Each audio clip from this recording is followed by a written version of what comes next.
रात 2 बजे का भूतिया स्टेशन। रात के लगभग 2 बजे थे। अजीत अकेला ट्रेन पकड़ने के लिए रेलवे स्टेशन पहुंचा। स्टेशन बिल्कुल सुनसान था। सिर्फ एक टूटी हुई बेंच और पुरानी बत्ती की हल्की झिलमिलाहट, चारों ओर सन्नाटा और ठंडी हवा की सरसराहट थी। अजीत ने स्टेशन के बोर्ड पर देखा, मुक्तसरपुर एक्सप्रेस, अगली ट्रेन 2:15 बजे। उसने सोचा, चलो थोड़ा बैठकर इंतजार करता हूं। वहीं प्लेटफॉर्म के दूसरे छोर पर एक आदमी खड़ा था। उसकी शक्ल अजीब थी। अजीत ने दूर से देखा। आदमी के चेहरे पर कोई भाव नहीं, बस खाली आंखें और पीली झुलसी त्वचा। अरे भाई, ये कौन है? अजीत ने धीरे से कहा, पर आवाज खाली, प्लेटफॉर्म में खो गई। आदमी कोई जवाब नहीं देता। कुछ देर बाद पुरानी लोको ट्रेन की सीटी सुनाई दी। अजीत खुश होकर खड़ा हुआ। ट्रेन प्लेटफॉर्म पर आई, पर अजीत ने देखा कोई मुसाफिर नहीं, सिर्फ खाली डिब्बे, हवा में घुला सड़ती हुई खुशबू और सायों की आवाजें। जैसे ही ट्रेन रुकी, प्लेटफॉर्म का आदमी अचानक गायब हो गया। अजीत ने चारों तरफ देखा, पर सन्नाटा ही सन्नाटा।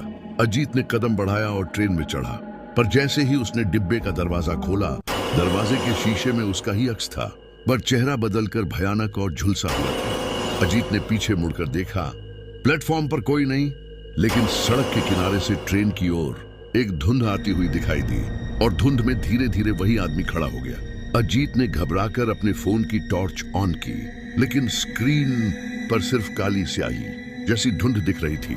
उसने दौड़कर ट्रेन के अंदर की सीट पकड़ ली। जैसे ही ट्रेन हिली, उसने देखा ट्रेन का प्लेटफॉर्म और स्टेशन गायब हो गया था। सिर्फ चारों ओर अंधेरा और धुंध।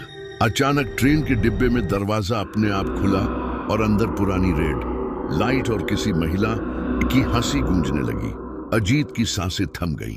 वो पीछे मुड़ा और देखा उस आदमी की खाली आंखें सीधे उसकी तरफ थीं।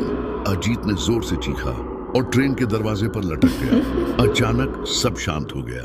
धुंध गायब, प्लेटफॉर्म और स्टेशन लौट आए। ट्रेन भी सामान्य लग रही थी।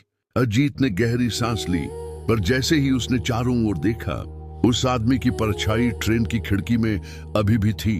उसकी आंखें अभी भी उसे घूर रही थीं। अगली सुबह स्टेशन मास्टर ने अजीत से पूछा, भाई, रात को तुम्हें कोई देखा क्या?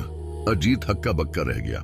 स्टेशन मास्टर ने गंभीर होकर कहा, बहुत साल पहले इसी समय पर एक आदमी इसी प्लेटफॉर्म पर मर गया था। कहते हैं उसकी आत्मा रात 2 बजे लौटती है। जो देखता है वो कभी सुरक्षित नहीं निकलता। अजीत अब भी उस रात की खौफनाक याद भूल नहीं पाया, और प्लेटफॉर्म के हर पुराने डिब्बे में उसकी सुनसान हंसी और खाली आंखें कभी कभी दिखाई देती थी। भाई